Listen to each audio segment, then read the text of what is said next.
Alright, so earlier this year, I was driving home from work one unsuspecting evening when a driver decided to turn on a red light just as I had entered the intersection. My car got pancaked, my right wrist was fractured, and I tragically lost the lives of 2 tubs of ice cream sitting in my boot. It was a dark day. As someone whose main hobby is video games, losing use of my dominant hand makes things a little more difficult. I can no longer scroll Instagram while playing Mario Kart like that little bitch of a driver apparently was. For a little over 6 weeks, I would be a shell of the man that I once was. My doctor prescribed me opioids and no Overwatch. At least one of those is probably good for me. But I wasn't gonna let that stop me. Sure, I can use this time to binge shows from my backlog, learn a new skill, or hell, even just try to better myself as a person. Or I can learn to play Resident Evil with one hand. What do you think is more important? Anyway, so here are all the games that I played while in a cast for like 2 months. You know, funnily enough, at the time of the crash, Tomodachi Life had just come out, which thankfully isn't a very physically demanding game. Until one of your Miis decides to propose, that is. A Sims-like game is pretty manageable even with just a standard controller, though it's still not very comfortable one-handed. However, that's where the Joy-Cons come in. I have never appreciated these controllers more in my life than when I was forced to adapt to left-handed gaming. The Switch allows you to remap buttons console-wide, and you can just barely squeeze everything onto a single Joy-Con, minus the second joystick of course. With this setup, Tomodachi Life is pretty breezy to control. The biggest hurdle is trying to draw shit left-handed, but I'm honestly so inept at art even with my dominant hand that it doesn't make much of a difference. Quiz time, can you tell me which one of these beautiful creations was done with my left hand?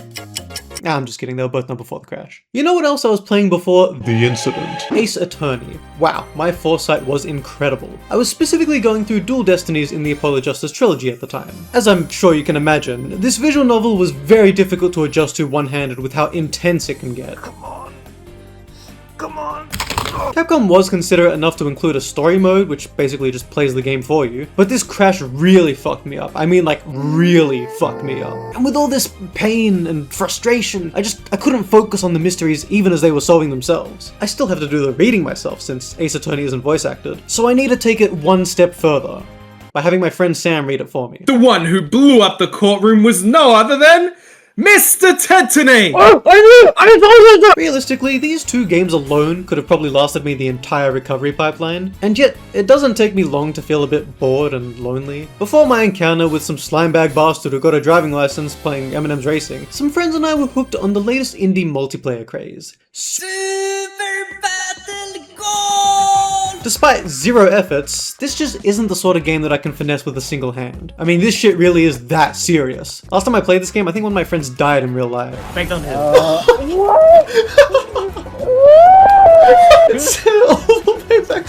I needed something else to get my multiplayer fix, and luckily the next $7 game of the week was right around the corner. Gambling with your friends. It's literally just gambling. You'd think this would be a slam dunk in lending itself well to my current needs, and yet, against all odds, this game is somehow a bitch to navigate with one hand. The whole mouse and keyboard combo just doesn't work in my current predicament. Without simultaneous control of camera and movement, I'm suddenly forced to play all games like this with mandatory tank controls, which is not a sentiment I thought would ever apply to gambling of all things. This might have been more manageable with a controller, but unfortunately, gambling with your friends supports controller in the barest sense, as it's not optimized at all, or at least it wasn't upon release. This was my camera movement on a joystick with the sensitivity cranked to max. It would take me 3 minutes to look at my cards in blackjack. So yeah, I guess the devs didn't really have accessibility at the top of their priority list. At least you can rebind keys, even if that's more of a necessity than a luxury these days. Then again, remapping buttons and keys wasn't always the norm, so maybe it's just something I take for granted now. Anyway, I was still craving a social game at this point, but apparently I needed something simpler than even slots. And frankly, something more fun than this fart of an experience. Enter Dokapon Kingdom. This is a party game in a similar vein to Mario Party, except instead of every game lasting 1 hour, one game in Dokapon lasts 60 hours. I know what you're thinking. What kind of sick, twisted, sadistic lunatic could possibly enjoy something like that? Me. Why play Dokapon over Mario Party though? Well, instead of breaking the mold with minigames, Dokapon is actually half a turn-based RPG where landing on certain spaces triggers random enemy encounters. And it also has gambling. What was even the point of this game? Yeah, believe it or not, turn-based combat that requires pressing 2 buttons once is much easier with my non-dominant hand than mashing 1 button 200 times. Hey, but don't misjudge. Even one-handed, I could still wipe the floor with my friends in Mario Party. I may have lost my touch in some of the minigames. No! But not all of them. Here's the issue. My friends don't really like Mario Party. I know, how could that possibly be? So now I'm left with a great dilemma. Do I need a new game or a new friends? I need my fucking right hand back. I just want to play golf. Oh, you know what game would have been perfect for me? Balatro. Except I already played Balatro to death. And by that, I mean I played Plasma Deck, White Stake, exclusively going for Baron, Photo Chat, and Idle builds. So fuck it. Chess Balatro. Chess Balatro basically has everything you'd get out of Poker Balatro. Gameplay, swirly background. It's just not the same. You don't need 2 hands to play chess, but you do need 2 brain cells. I'm already pretty below average at regular chess, so whatever the fuck is happening on my screen right now is completely lost on me. I tried getting Sam to play this game for me. He's got 2 hands and he's good at Fire Emblem, which is basically Chess Balatro if the Knight piece was voiced by Patrick Seitz. Unfortunately, Sam's background knowledge wasn't really applicable here. So, when do I get to fuck the horse? It's not that kind of game, Sam. One thing all these games thus far share in common is that they're fairly simplistic to control. In theory, anyway. And I mean, that's kind of the point of me playing them with my injury. But now I'm craving something that I can't have. I don't just want to play video games. I want to play video games! So, we return to the Switch as I challenge myself to play Mario Kart World. Using the power of button remapping, I was able to engineer the controls of this game to fit on a single Joy-Con. Kind of.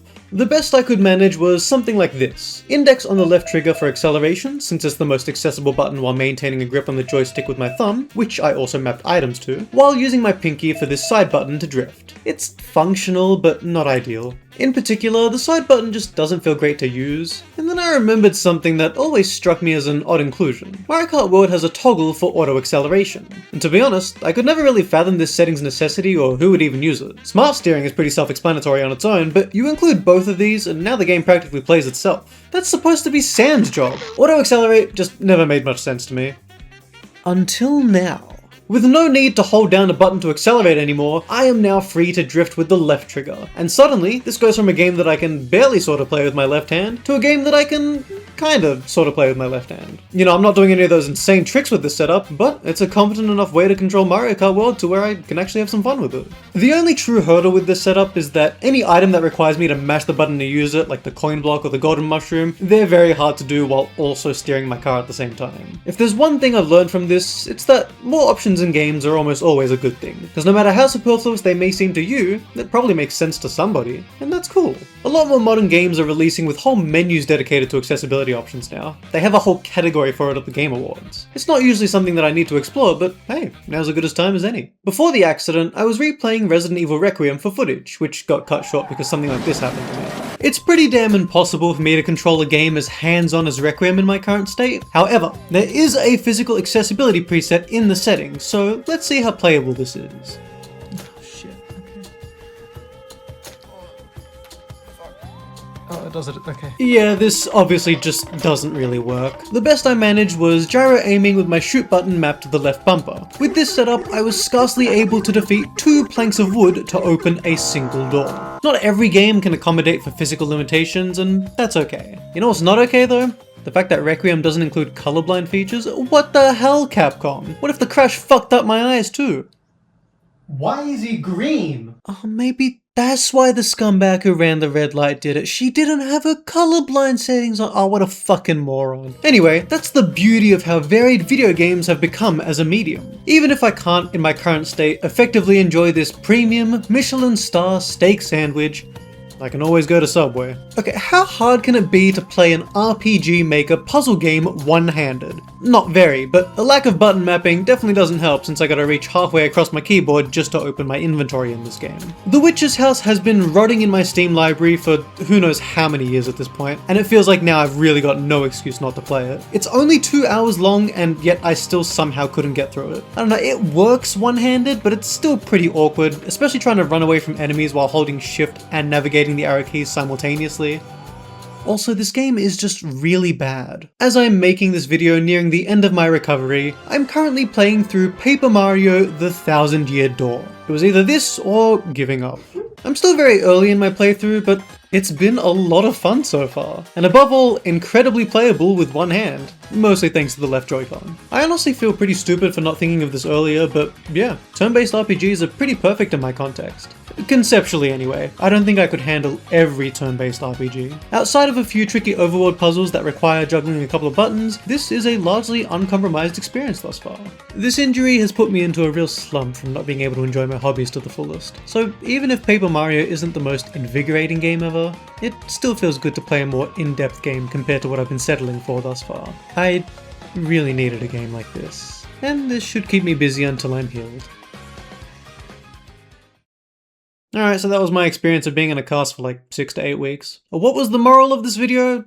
I don't know, I just felt like making a video. Anyway, if you ever happen to be one-handed temporarily, or even permanently, I recommend playing Until Then specifically on a left Joy-Con. Actually, maybe that's the moral of the video. The left Joy-Con is fucking awesome. If only Nintendo designed their consoles around a controller you could use one-handed.